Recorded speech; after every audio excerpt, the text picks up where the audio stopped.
Hello guys, and welcome back to the channel. So guys, we go to our favorite GBT guy again, the looter of Lagos State, our slurred speeched chap from Abeokuta who claims to be a Lagosian, of course, Bola Tinubu. With that guys, I bring you this. APC crisis, how Tinubu's plan to control the party is causing problem, and this is attributed to an Atihiru Bafarawa. So Atihiru Bafarawa is the name of this commentator, this person making this comment. So APC crisis, how Tinubu's plan to control the party is causing problems, and this is a statement being made by an Atihiru Bafarawa, and you don't get more northern than a name like that. So now let's see what this Malami has to say.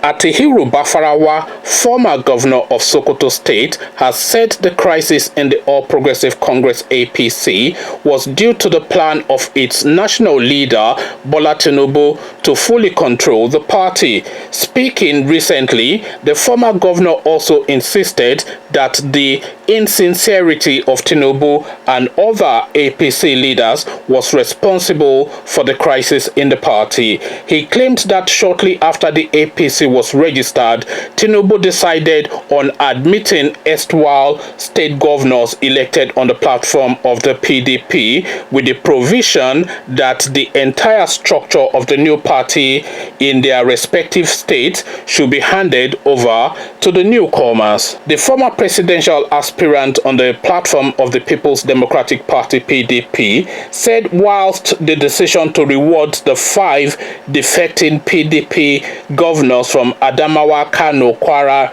Rivers and Sokoto with APC structures in their state was taken to strengthen the party's financial capacity to match the then ruling political grouping, it later became obvious that the ploy was targeted at himself, Tinubu, and Malam Ibrahim Shakarau. He called on politicians and leaders to strive at all times to do good to all men. Bafarawa alleged that the internal movement within the APC could be a way of rewarding Tinubu for his style of politics.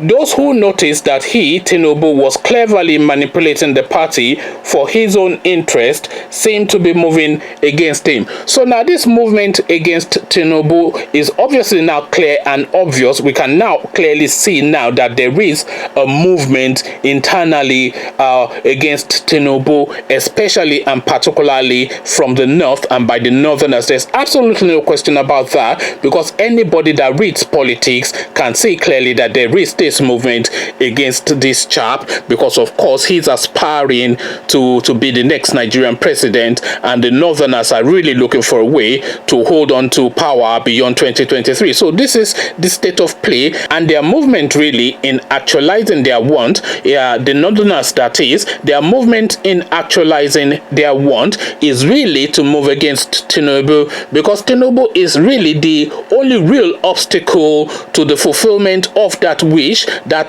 plan, that plot, that agenda to retain power beyond 2023. So if they can succumb Tinubu, then it makes it easier for them. It doesn't make it easy for them, because of course the whole of the southern region is patiently awaiting for that turn in 2023. So it will take some doing to deny the south of the presidency in 2023. But really, if they are able to blunt Tinubu's blade, to dull his shine, then that really is a major step, you know, or minor major step, really is a firm step in that direction of retaining power in the north. So now you are now having all these missives now in the papers, all geared against Tinubu, and you've also now seen the presidency moving against him. You remember that Fashola's portfolio, of course, was reduced from 3 to 1 and is now being cast adrift, and the most important portfolio that he did have,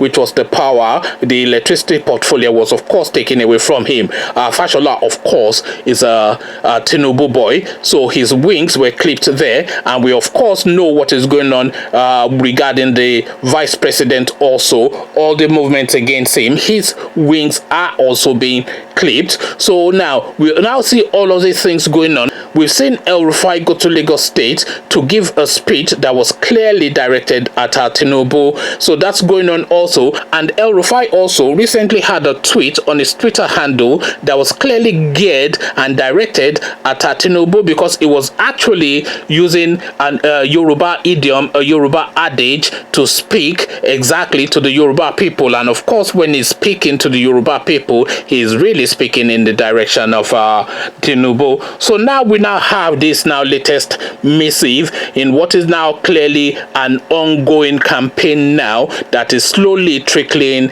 and is slowly building up to become like an avalanche. Now we have now this character, Atihiru Bafarawa, former governor of Sokoto State, apparently a name that I am not familiar with, and I'm not sure that there are that many people familiar with this guy outside of Sokoto State, but he's now coming out in the papers to move again against Tinubu, because this movement against Tinubu, have no doubt, is starting to gather momentum. Conversations in the comment section, the Northerners are coming to send Tinubu back to Abeokuta from Lagos State. That seems to be the state of play. But before you come join me in the comment section to share thoughts about this, click on the red subscribe button so it turns gray. Bell button notifies you every time I drop a new video. Then come tell me what you're making of the life and times of Mr. Tinubu, the dollar pocketing former governor of Lagos State. Come tell me what you are making of his life and times in the comment section. So I leave you here. I'll join you in the comment section, but here I say peace.